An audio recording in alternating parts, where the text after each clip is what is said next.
Thank you very much to you both. Free speech in our country. I'm going to show you footage from Brisbane yesterday that you won't believe. Also a warning in one photo that some people might find disturbing. Chris Elston is known online as Billboard Chris. Huge following. He's a Canadian who for 4 years has campaigned against giving children chemicals to stop puberty so they can later change, supposedly, their gender. But what I have actually found most interesting about Billboard Chris is how people of the left react to a guy who's simply just standing there with his billboard waiting for a conversation. He's not in your face, he's not screaming. The intolerance to him is absolutely extraordinary, very telling. Angry leftists mobbing him, abusing him, kicking him, assaulting him with traffic cones. In Melbourne, in his previous tour, shouting him down. I came here from Canada just to talk to you. You're not welcome. Just to talk to you. Go back to Canada. I'm not going anywhere.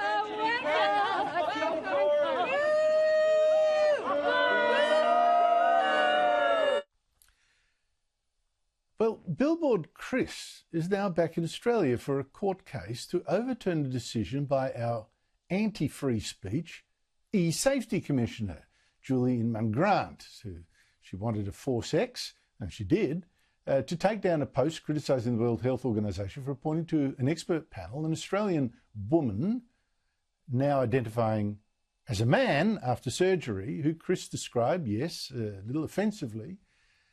But yesterday, ahead of this court case, Billboard Chris decided to chance his arm standing quietly in Brisbane's Queen Street Mall until suddenly police and a council worker accused him of obstructing people. Have a look yourself. Which people?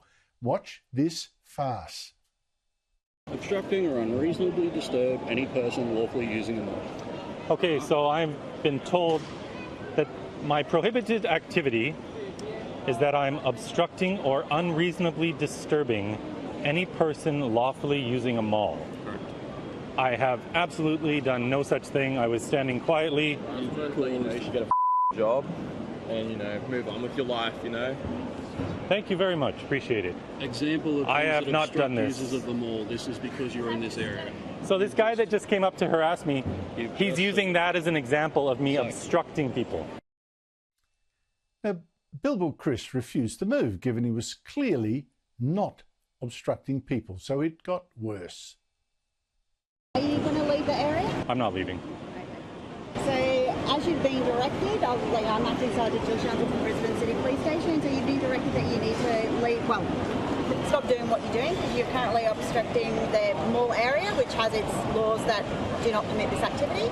Okay, so we would now require you to leave the area. Okay? Are you going to leave the area? So I've read the law, and I'm being told that I was obstructing people from their movement, which is not true. And I'm not disturbing anyone. I stand quietly, having conversations with people who approach me. And so I don't believe I'm in violation of that. You are obstructing people, okay? So at this How am I obstructing people? It's been explained to you, okay? Oh, that So was a lie, but do you want to grab your things and leave?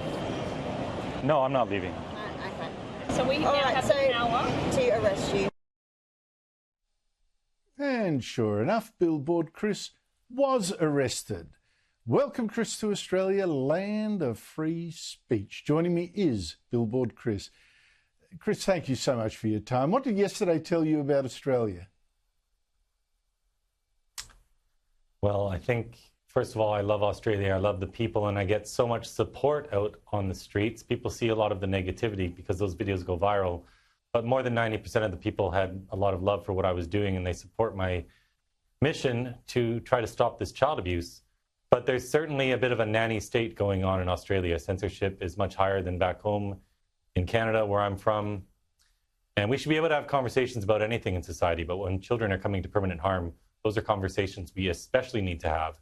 And what was really telling about that incident yesterday was I was told I was the only person they have ever done this to on that public street, in that foot traffic mall area, Yet all sorts of other people have held signs there. They don't do anything to them. Ultimately, this is because of my message, which is rather anodyne. It's not that offensive. I simply have a sign that says children cannot consent to puberty blockers, which is just about the most true statement you will ever hear. And you weren't charged either.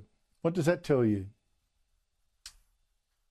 Right. So they did take off my signs. They forcibly removed me, and then they released me because I think, and I know this from experience, I've dealt with police probably 300 times. I know that the vast majority of them agree with me. There's no such thing as a child born in the wrong body. The positive message we should be sending is that our kids are beautiful just as they are. No drugs or scalpels needed. But I think these police officers felt they were in a bind and they didn't really have a choice but to support this lying council worker. So I'm a man of integrity, as I said in my video yesterday, and I couldn't in good conscience bow down to this overzealous use of authority. And I think we have to take a stand, and we have to stand up for what's right. And I'm here standing up for the kids. I'll be representing the truth in a hearing next week, a 5-day hearing for a single tweet.